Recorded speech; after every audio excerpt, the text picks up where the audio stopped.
آج ہمارے بھائی اکرم نے اس گھر کو پہلے سجایا، پہلے اس کو بنایا، بنانے کے بعد پورا 6 مہینے سال لگا کے اس گھر کی تعمیر کی، تعمیر کرانے کے بعد پھر اس گھر کو جو وہ سجایا، سجانے کے بعد پھر اس گھر کے اندر آنے سے پہلے انہوں نے کہا کہ میں ذکر خدا اور ذکر مصطفیٰ پہلے یہ محبت کی علامات ہوتی ہیں کہ انسان اپنی ہر شے کو اپنے محبوب کو اپنی ہر شے پر ترجیح دیتا ہے۔ کہتے ہیں سرکار صلی اللہ علیہ وسلم نے فرمایا کہ حبو کا شیء یعمی و یصم، سرکار نے فرمایا کہ کسی بھی شے کی جو محبت ہوتی ہے وہ اپنے محبوب کا عیب سننے سے اندھا کر دیتی ہے، عیب سننے سے بہرا کر دیتی ہے اور عیب دیکھنے سے اندھا کر دیتی ہے۔ ہر شے میں انسان کو سرکار کی محبت کی نیت کرنی چاہیے، عشق کی نیت کرنی چاہیے۔ اور اللہ کے حبیب علیہ الصلوۃ والسلام نے فرمایا کہ جس گھر میں تلاوت قرآن نہ ہو، اور بلکہ ایک حدیث کے اندر حضور نے فرمایا کہ جس گھر میں جو ہے وہ تلاوت قرآن نہ ہو وہ گھر ویران قبرستان کی مانند کیا ہے، وہ قبرستان کی مانند ہے۔ اس لیے حضور علیہ السلام نے فرمایا کہ اپنے گھروں کو تلاوت قرآن سے مزین کرو، اپنے گھروں کو اللہ کے ذکر سے مزین کرو، تو یہ بہت ہی خوبصورت اور اچھا شگون ہے۔ دوسرا، اللہ کے فضل و عطا سے ہمارے اس نیو مدینہ مسجد بولٹن کے احاطے کے اندر جتنے بھی محلے ہیں، چاہے آپ ایسٹ سائڈ پہ جائیں یا ویسٹ سائڈ پہ جائیں یا نارتھ سائڈ پہ جائیں یا ساؤتھ سائڈ پہ جائیں، چاروں طرف جو ہمارے مسلمان آبادیاں ہیں، جس طرف جائیں گھر سجے ہوئے ہیں، ہر طرف سجاوٹ نظر آ رہی ہے۔ میں یقین کروں، میں رات کو آیا نا تو میں نے ایک گلی سے گزرا تو وہ سجی ہوئی، دوسری سے گزرا تو وہ سجی ہوئی، پھر میں مسجد کے پاس رکا نہیں، میں نے کہا تھوڑا سا اور چکر لگا۔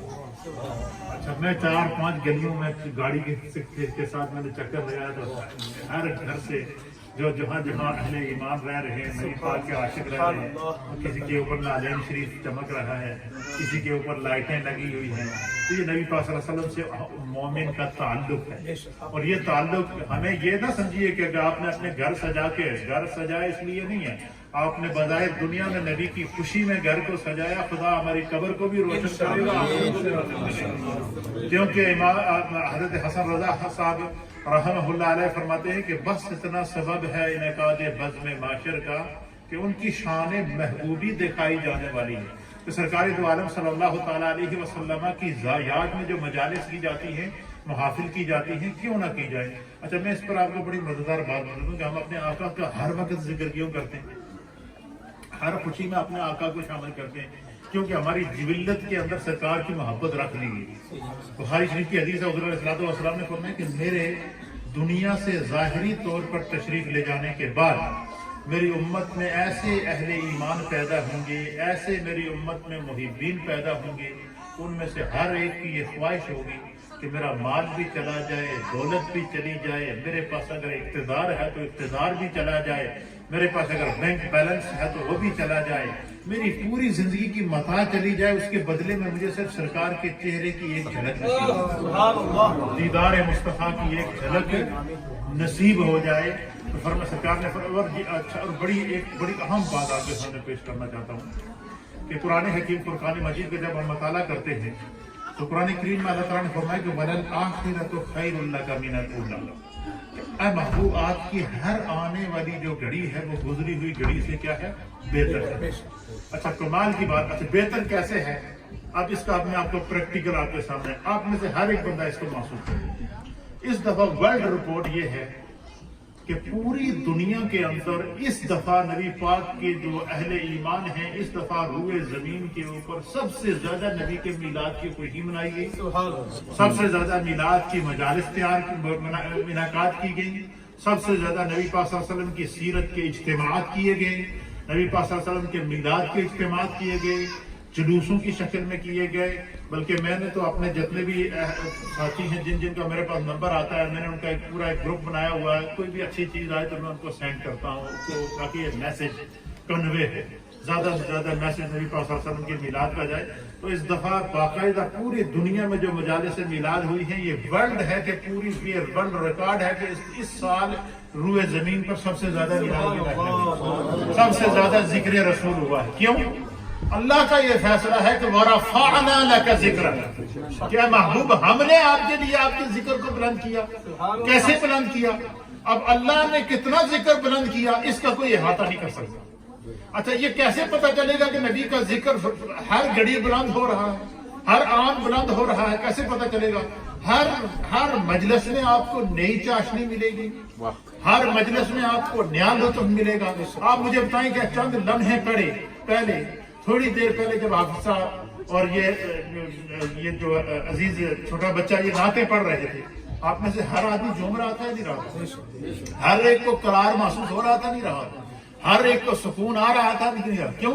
ذکر رسول سے مومن کو تسکین ملتی ہے، ذکر رسول سے مومن کے اندر جو ہے وہ ایک سکون کی کیفیت ملتی ہے۔ اچھا کیوں ملتی ہے؟ اللہ کا فیصلہ ہے کہ الا بذکر اللہ تطمئن القلوب، کہ اللہ کے ذکر سے کیا ہوتا ہے؟ دلوں کو کیا ملتا ہے؟ سکون ملتا ہے۔ اور اللہ کا ذکر کیا ہے؟ سرکار کا ذکر، خدا کا ذکر۔ حضور علیہ السلام نے فرمایا کہ اللہ نے میرے ذکر کو اپنا ذکر بنا دیا۔ کیا فرمایا؟ خدا نے میرے ذکر کو اپنا ذکر بنا دیا۔ اس کی وجہ کیا ہے؟ اللہ فرماتا ہے اطیعوا اللہ، اللہ کی اطاعت کرو، واطیعوا الرسول، اس کے رسول کی اطاعت کرو۔ اب اللہ کی اطاعت کو کیسے کریں؟ اطاعت کا معنی تو پیچھے چلنا، فرما برداری کرنا ہے۔ اللہ تو ہم اس کی حقیقت، اس کے مرتبے، اس کے مقام اور اس کی عظمت اور رفعت تک تو ہم نہیں پہنچ سکتے۔ ہم کیسے جو ہے وہ اللہ تعالیٰ کی اطاعت کریں گے؟ تو رب کریم نے پھر اس کا طریقہ بتایا۔ کیا طریقہ بتایا؟ فرمایا کہ مَن یُطِیعِ الرَّسُولَ فَقَدْ اَطَاعَ اللَّهَ۔ پھر دوسرا فرمایا کہ اولئک انعم اللہ علیہم من النبیین والصدیقین والشہداء والصالحین۔ فرمایا جو اللہ اور رسول کا مقبول ہو جائے اس کی صحبت اختیار کرو، اس کی مجلس میں بیٹھو۔ جب اس کی مجلس کے اندر بیٹھو گے تو وہی لوگ ہیں جو صراط مستقیم پر قائم ہیں۔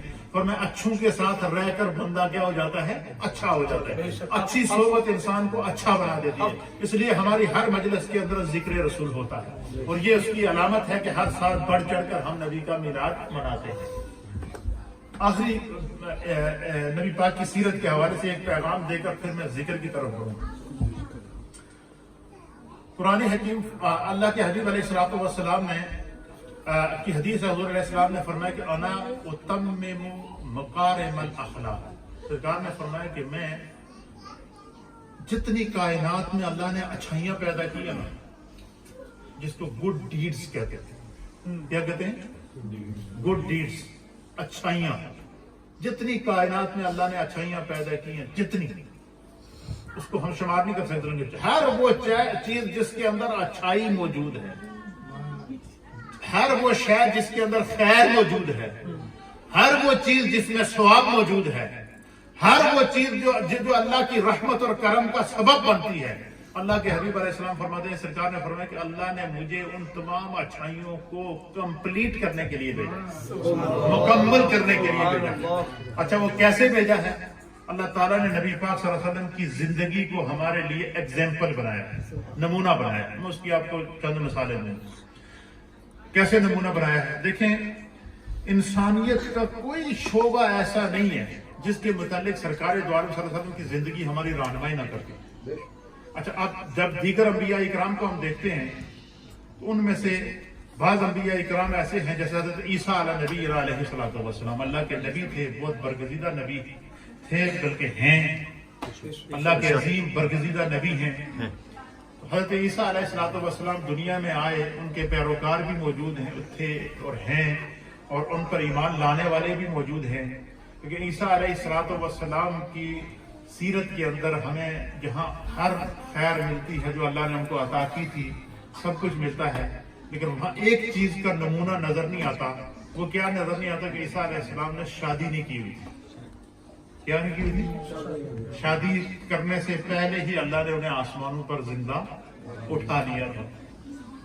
اسی طریقے سے دیگر انبیاء اکرام کی طرف ہم جب جائیں، ان کی جب سیرتیں دیکھتے ہیں تو کوئی بھی کسی بھی نبی کی جو کامل اور اکمل زندگی ہے اس کے اندر کوئی نہ کوئی ایسی چیز کا نمونہ ملتا ہے کہ جو جیسے حضرت سلمان علیہ السلام جو اللہ کے نبی تھے، اللہ تعالیٰ نے حضرت سلمان علیہ السلام کو شاہی زندگی عطا کی. اچھا کیسی شاہی زندگی عطا فرمائی تھی؟ پرندوں پر آپ کی حکومت، پرندوں کے ساتھ باتیں کرتے تھے.